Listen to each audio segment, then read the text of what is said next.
Good evening, you're now with me, Lorenzo Isaac, for TVS Nightline. Here are the headlines for tonight. Sarawak launches wound care website to improve diabetic care and provide training for medical professionals. Prime Minister Datuk Seri Anwar Ibrahim aims to strengthen diplomatic relations with ASEAN, Asia and global partners. In world news, history made as American Cardinal Robert Prevost elected 267 Pope, take name Leo XIV.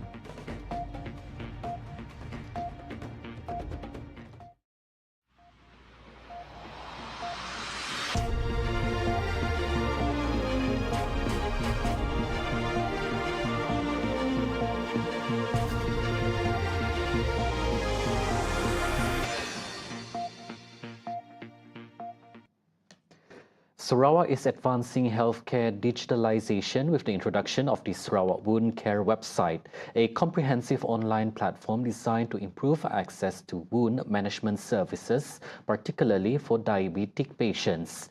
The state's Deputy Premier, Dato' Amar Dr. Sim Kui Hian, said the platform functions as a central hub, connecting the public to clinical wound care services while also providing training and educational resources for medical professionals. Dr. Sim's remarks were delivered in a speech read by Kuching South City Council Mayor Dato' Wee Hong Sang during the opening ceremony of the 3rd D-Food International Wound Conference 2025 on Friday. Comprehensive digital platform that will make it easier for everyone in the state to locate the nearest wound care service, whether in the urban hospital or rural cities. Of course, we provide professional training, offering resources, courses, and workshops for healthcare professionals. Access information about available services and also the referral pathway. On research and innovation, we share updates on new treatments, technologies, and research findings in wound care. For public education, we provide information on wounds prevention, care techniques, and when to seek the medical attention. Finally, on the awareness campaign, promote awareness about the chronic wounds, example, the diabetic foot ulcer, and community outreach program. According to Dr. Sim, the digital initiative is part of the state government's long-term strategy to combat the rise of non-communicable diseases, especially diabetes, which now affects nearly 1 in 5 Malaysian adults. He added that Sarawak is mirroring this national trend with a significant number of patients presenting with diabetic foot ulcers, 15 to 20% of whom eventually undergo lower limb amputations.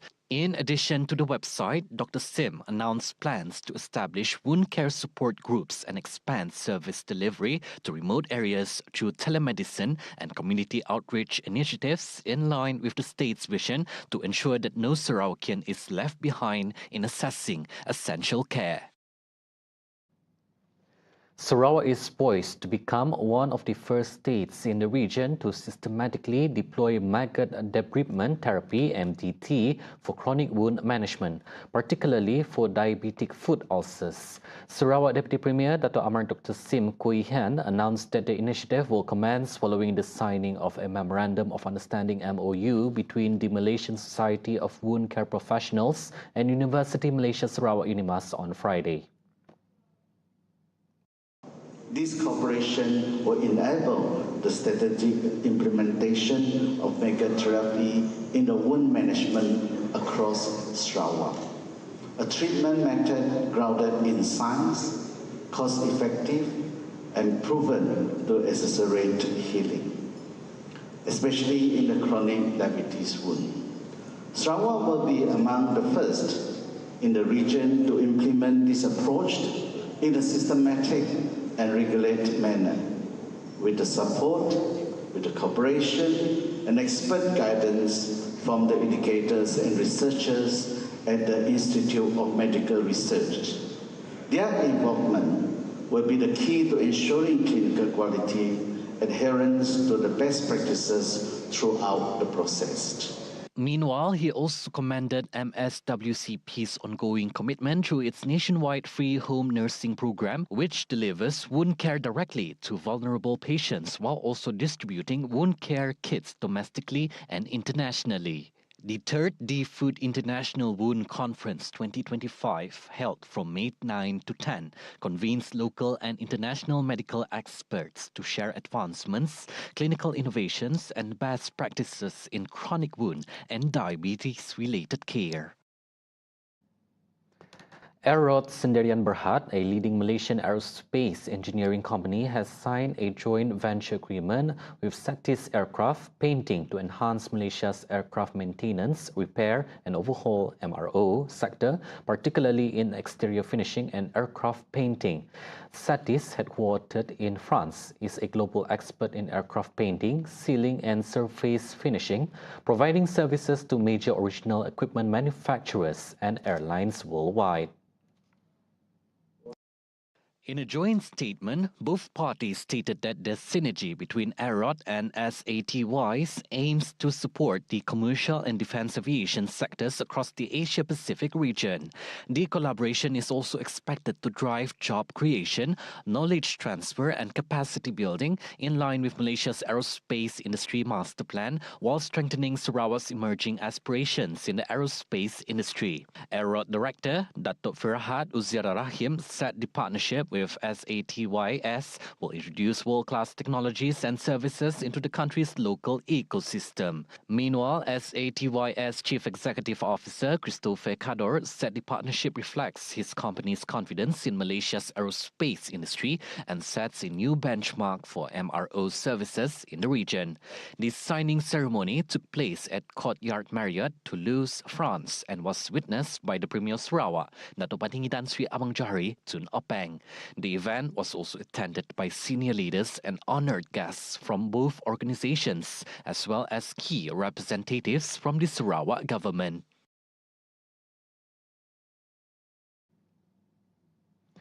Electric vehicle (EV) users are encouraged to use the special registration number under the Road Transport Department's JPJ E-Plate initiative, as it plays a crucial role in rescue operations, especially by the Malaysian Fire and Rescue Department (JPPM). Sarawak Transport Minister Datuk Seri Lee Kim Shin, in a statement today, said the high-power battery system in EVs requires a special approach during emergencies. Therefore, using the E-Plate allows rescue teams to quickly identify the type of vehicle involved. Commenting on a recent viral incident involving an EV owner who received a JPJ notice for allegedly not complying with E-Plate specifications, Kim Shen explained that the notice was part of a precautionary enforcement measure. According to a clarification by JPJ Sarawak, after investigation, the registration number used was found to comply with the set specifications and the case has been closed. He stressed that although the implementation of the E-Plate is still voluntary and currently only applicable to cars, the initiative should be welcomed by users. Kim Shin also stated that even though the Sarawak Transport Ministry is not implementing agency, it plays an important role in delivering accurate information to the public and industry players. Don't miss your chance to be part of ICW Borneo 2025, the special edition of International Construction Week, brought to you by CITB Malaysia.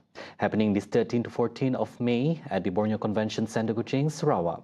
Celebrate Borneo's construction transformation from mega infrastructure to cutting-edge green technology. Join us, grow your network, and meet top construction leaders from across the region. Visit www.icw.my for more information. We'll be right back. Stay tuned.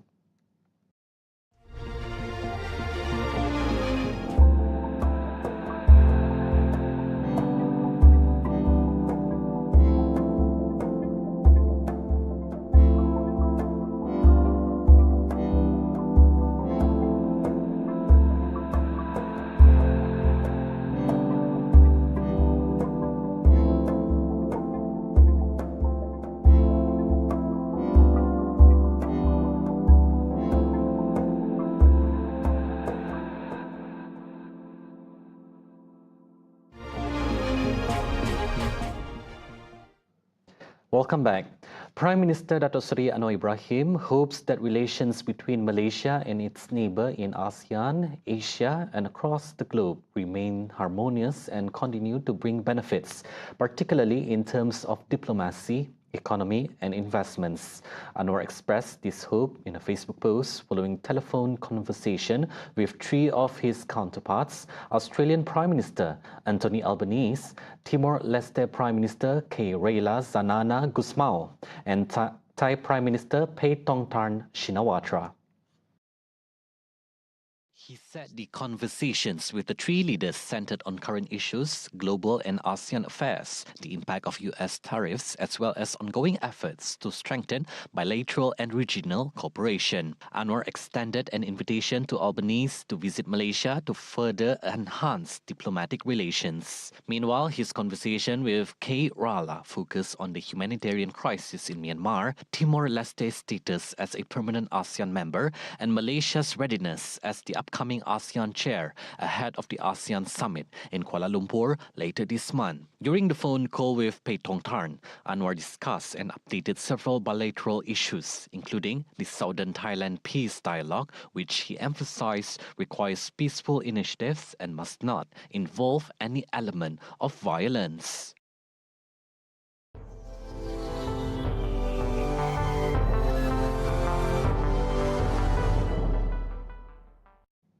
On to world news. For the first time in history, the head of the Roman Catholic Church is American.